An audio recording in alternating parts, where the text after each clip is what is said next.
Hello guys, welcome back to my channel. This is AH tutorials. So ये हम लोग का टॉपिक है वीडियो नंबर 3, जिसमें हम लोग डिस्कस कर रहे हैं एकेटीयू के प्रीवियस ईयर क्वेश्चन इलेक्ट्रिकल के। और यकीन मानिए ये क्वेश्चन भी बहुत इंपॉर्टेंट है। तीनों टाइप्स ऑफ मोटर के क्वेश्चन आना ही है, एक ना एक क्वेश्चन तो आप ध्यान रखें। तो इसमें पूछा गया है, ये 2023 2024 का पेपर है। Why single phase induction motor is not self starting, what are the methods of starting. Single phase induction motor self start क्यों नहीं है और उसके क्या मेथड उसको स्टार्ट करने के, हम लोग को इसमें इसकी वर्किंग एक्सप्लेन करनी पड़ेगी। और मैं आपको इसमें इन डेप्थ एक पूरा जितना भी सिंगल फेस इंडक्शन मोटर में आ सकता है मैं उतना आपको बताऊंगा इन लेस देन 15 मिनट्स। तो आप बने रहिए एंड तक वीडियो के, और आप इसको एकदम अटेंशन के साथ देखें। और ज़्यादा टफ नहीं है, मैं आपको देखना इसको कैसे समझाता हूँ। सबसे पहले यहाँ पे सिंगल फेस इंडक्शन मोटर का डायग्राम आ जाता है। तो ये देखिए आपका ये आउटर पार्ट स्टेटर हो गया। स्टेटर में क्या होता है, मेन वाइंडिंग है आपकी, ये देखिए यहाँ पे, जिसमें आप सप्लाई देंगे। सप्लाई यहाँ पे होगी सेल सिंगल फेस सप्लाई, यहाँ पे थ्री फेस सप्लाई नहीं होती। सिंगल फेस सप्लाई देने की वजह से इसका नाम क्या पड़ा है, सिंगल फेस इंडक्शन मोटर। तो ये हम लोग का मेन वाइंडिंग हो गई। अब भाई क्या है, ये सेल्फ स्टार्टिंग नहीं है, तो इसको हम लोग क्या करते हैं, ऑक्सिलरी वाइंडिंग प्रोवाइड करते हैं। ऑक्सिलरी एक तरीके से ही हो गया एड ऑन, मतलब कुछ एक्स्ट्रा वाइंडिंग प्रोवाइड कर रहा है। क्यों कर रहा है अभी आगे पता चलेगा क्यों, उससे कि मतलब हम लोग को क्या होता है, सेल्फ स्टार्ट होती है। अब ये स्टेटर हो गया आपका, ये शाफ्ट हो गई। शाफ्ट का काम क्या होता है, जो रॉड होती है जो घूमती है। ये क्या है, रोटर। रोटर कौन सा है, squirrel cage type rotor rotor. तो आप ये ध्यान रखेंगे। तो ये आपका कंस्ट्रक्शन हो गया, जनरल कंस्ट्रक्शन हो गया। डायग्राम आप जरूर बना के आएंगे, इससे एक अच्छा इंप्रेशन पड़ता है। अब आगे बढ़ते हैं, कुछ पॉइंट्स इसके बारे में, इंट्रोडक्शन पॉइंट है ये। Its stator is provided with single phase supply. हम लोग कौन सप्लाई देते हैं, single phase supply. Second, rotor is identical to three phase induction motor. क्यों, क्योंकि वहां पे भी स्क्वायरल केज रोटर होता है, यहाँ पे भी स्क्वायरल केज रोटर होता है। तो हम लोग का क्या होता है, थोड़ा सिमिलर होता है इनका construction. Then third, the single phase stator winding would produce no rotating magnetic field. अब भाई देखो, थ्री फेज सप्लाई तो रोटेटिंग मैग्नेटिक फील्ड जनरेट करती है, पर सिंगल फेज जो सप्लाई होती है वो रोटेटिंग मैग्नेटिक फील्ड जनरेट नहीं करती। वही बता रहे हैं। एज इट प्रोड्यूस, ये क्या प्रोड्यूस करती है, पल्सेटिंग साइनोसॉइडल मैग्नेटिक फील्ड। ये क्या करती है, pulsating sinusoidal magnetic field generate करती है, ना कि रोटेटिंग मैग्नेटिक फील्ड। अब ये पल्सेटिंग साइनोसॉइडल मैग्नेटिक फील्ड कैसे होती है, चलिए मैं दिखा देता हूँ, फिर आगे बढ़ेंगे इसमें। तो ये देखिए, ये जो साइनोसॉइडल वेव है, इस तरीके की आपकी फील्ड जनरेट होती है। ठीक, तो हम लोग आगे बढ़ते हैं इसी में। Which is not rotating in nature, hence single phase induction motor is not self starting. अब क्या है भाई, जब रोटेटिंग मैग्नेटिक फील्ड ही नहीं जनरेट हुई तो सेल्फ स्टार्ट कैसे करेगी, क्योंकि उसी रोटेटिंग मैग्नेटिक फील्ड की ही तो मदद से हम लोग उसको सेल्फ स्टार्ट बनाते थे। अब आते हैं हम लोग फोर्थ पॉइंट में। For making it self start the stator winding split into two winding. अब भाई इसको स्टार्ट करने के लिए कुछ ना कुछ तिकड़म तो करना पड़ेगा। हमने यहाँ पे क्या तिकड़म करा है कि मेन वाइंडिंग तो थी हम लोग की, ये मेन वाइंडिंग थी। अब इसके साथ एक एक्स्ट्रा वाइंडिंग लगा दी, ऑक्सिलरी वाइंडिंग। और इसको कुछ ऐसे हम लोग ने अरेंज करा कि इसके बीच में फेज डिफरेंस आ जाए, क्योंकि करंट तो तभी फ्लो होता है ना जब फेज डिफरेंस आ जाए। तो इसको हम लोग 90 degree electrically out of phase इसको हम लोग इसको प्लेस करते हैं। तो अभी हम लोग आगे पढ़ते हैं इसमें कि a single phase motor built by two phase winding having space displacement of 90 degree electrical. मैंने बताया कि जो मेन वाइंडिंग और आपकी जो ऑक्सिलरी वाइंडिंग उसमें कितना डिफरेंस होता है, फेस डिफरेंस 90 डिग्री इलेक्ट्रिकल। अब इसके बाद क्या पॉइंट है, phase shift can be achieved by connecting. अब भाई ये फेस शिफ्ट कैसे आएगा, ऑक्सिलरी वाइंडिंग तो कनेक्ट कर दी, पर शिफ्ट कैसे आ रहा है ये तो बताओ। तो वो जो हम लोग का जो 90 डिग्री और ये जो कम हो रहा है एंगल, जो फेस डिफरेंस आ रहा है, कैसे आ रहा है। तो इसमें हम लोग कैसे, या तो हम लोग रेजिस्टेंस ऐड कर सकते हैं, इंडक्टेंस ऐड कर सकते हैं, कैपेसिटेंस ऐड करते हैं, सीरीज विद स्टार्टिंग में इसको सीरीज में ऐड करते हैं, और देन इस पूरे अरेंजमेंट को हम लोग पैरेलल में ऐड कर देते हैं। And such arrangement is connected in parallel to main winding and then to single phase AC supply. अभी आपको ये समझ नहीं आ रहा हो तो मैं एक डायग्राम की हेल्प से आपको समझाने की कोशिश करता हूँ। ये देखिए, जैसे आपका ये है, तो ये आपकी ये मेन वाइंडिंग हो गई, ये आपकी ऑक्सिलरी वाइंडिंग हो गई, और ये देखिए आपके रेजिस्टेंस लगा है ना। तो ये देखिए आपकी, ये आपके main winding auxiliary winding series में हो गई, और ये आपका पैरेलल में हो गया। तो इस तरीके से आपको ये बता सकते हैं कि हाँ भाई ये कैसे अचीव हो रहा है हम लोग को, क्योंकि फेज डिफरेंस है ये। तो phase shift can be achieve by connecting resistance, inductance और कैपेसिटेंस। अब क्यों, क्योंकि यही एलिमेंट्स होते हैं इलेक्ट्रिसिटी के, और इसी से हम लोग इसको चेंज कर सकते हैं फेज डिफरेंस। अब हम लोग शुरू करते हैं अपना वर्किंग प्रिंसिपल, जो कि बहुत इंपॉर्टेंट है। यही क्वेश्चन पूछा गया था कि भाई सेल्फ स्टार्टिंग क्यों नहीं होती, तो आप इसको एक्सप्लेन करेंगे। तो सबसे पहले क्या है, stator winding supplied by single phase supply. हम लोग स्टेटर वाइंडिंग कौन सी सप्लाई देते हैं, single phase supply. Second, N alternating pulsating magnetic field produce along one space axis only.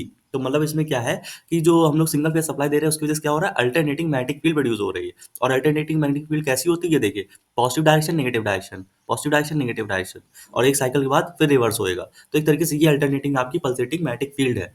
Then इसके बाद, due to this pulsating magnetic field flux and alternating EMF induce in rotor conductor.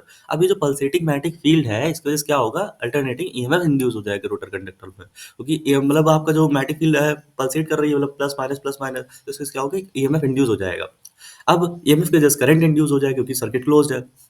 तो now this current carrying conductor experience force, आपको पता है F equal to B I L sine theta, तो आपको उसके through पता चलेगा कि यहाँ पे आपको फोर्स लगेगी। But after one cycle direction of induce current change, आपको पता है एक साइकिल के बाद प्लस माइनस देन फिर प्लस माइनस होगा, तो इसमें क्या होगा, direction of induce current change हो जाएगी। हेंस डायरेक्शन ऑफ फोर्स और टॉर्क चेंज, क्योंकि डायरेक्शन ऑफ फोर्स और टॉर्क जो है वो डायरेक्टली प्रोपोर्शनल टू आपका करंट के है। तो करंट अगर आपकी डायरेक्शन चेंज हो रही है तो इसकी भी डायरेक्शन चेंज हो जाएगी। So pulsating flux acting on stationary squirrel के rotor can not produce rotation and hence single phase induction motor is not self starting.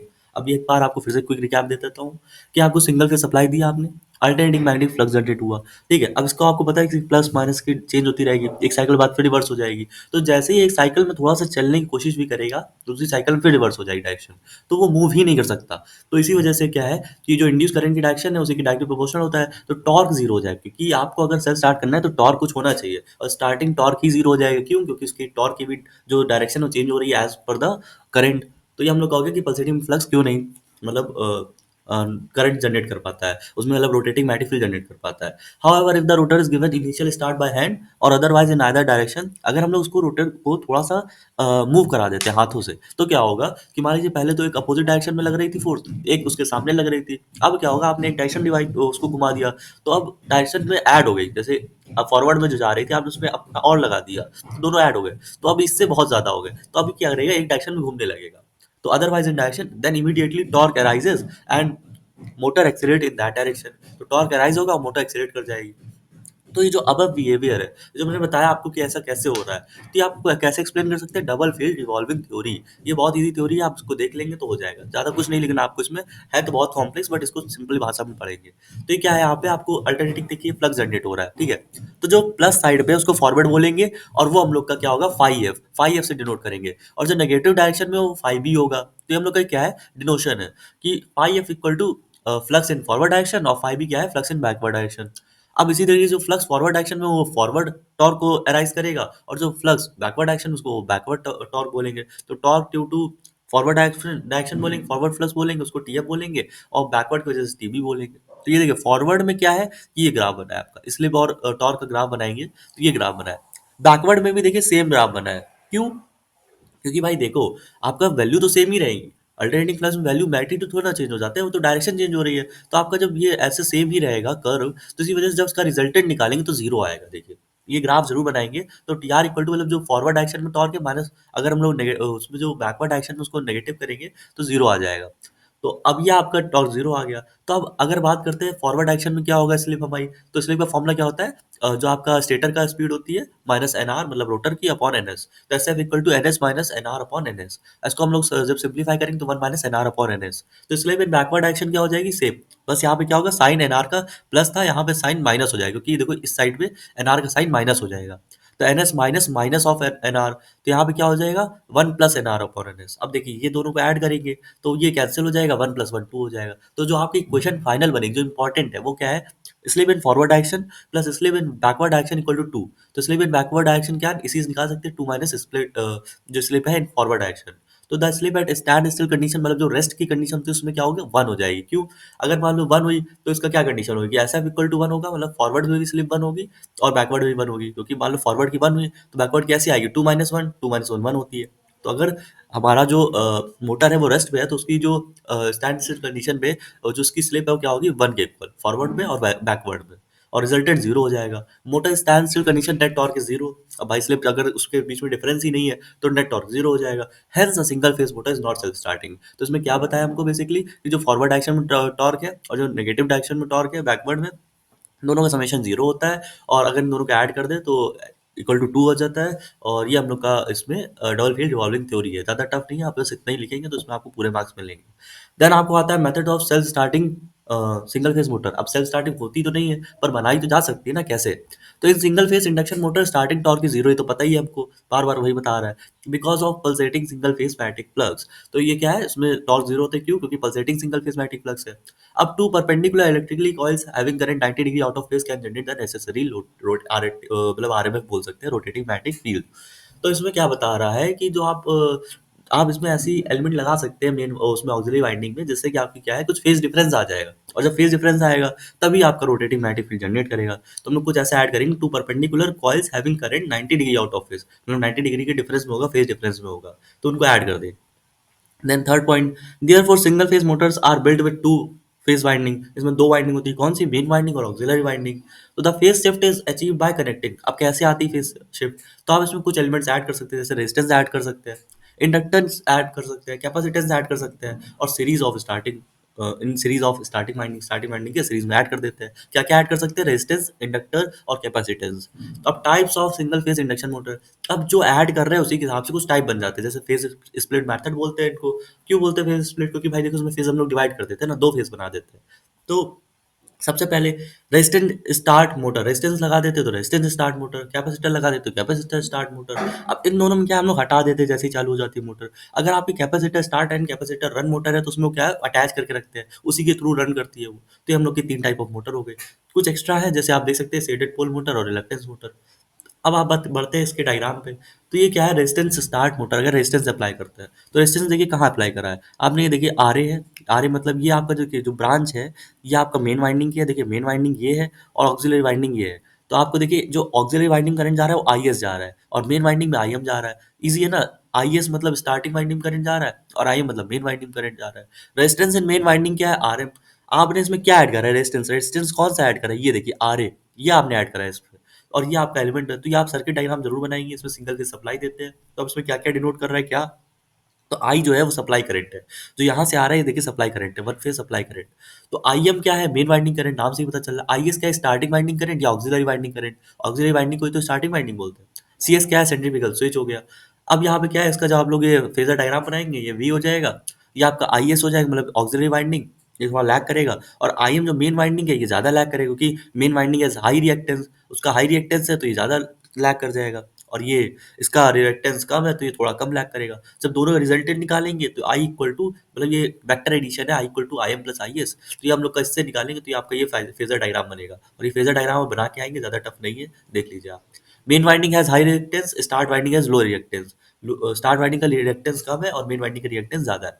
तो स्टार्टिंग टॉर्क का जो फॉर्मुला होता है वो डायरेक्टली प्रोपोर्शनल होता है, T S is equal to K I M I S sine alpha.